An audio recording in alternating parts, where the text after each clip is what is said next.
पहिला on air experience मला कसा होता? मला अजूनही आठवतं. लिटरली मला तेव्हा फारशी टेक्निकल गोष्टींचा पण अंदाज नव्हता. कारण ह्याच्यामागे खूप साऱ्या टेक्निकल गोष्टी असतात. जेव्हा तुम्ही प्रेझेंट होता तिकडे, त्याही आपण पुढे बोलू.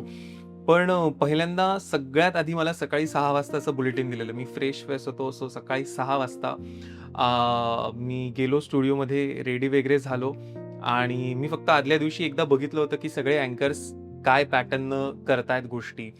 टेक्निकल गोष्टी काय आहेत, कमांड्स कशा असतात, काय सांगितलं की आपल्याला बोलायचं असतं, हं. काय कमांड आली की थांबायचं असतं, कधी ब्रेक घ्यायचा असतो, ह्या गोष्टी मी आदल्या दिवशी फक्त बघून ठेवलेल्या. आणि त्याच्यानंतर दुसऱ्या दिवशी जेव्हा पहिल्यांदा ऑन एअर गेलो, सकाळी 6 वाजता ओपनिंगचं बुलेटिन होतं आणि थोडंसं दडपण होतं. पण असं होतं की नाही, आपल्याला संधी मिळाली आहे तर आपल्याला करून दाखवायचंय.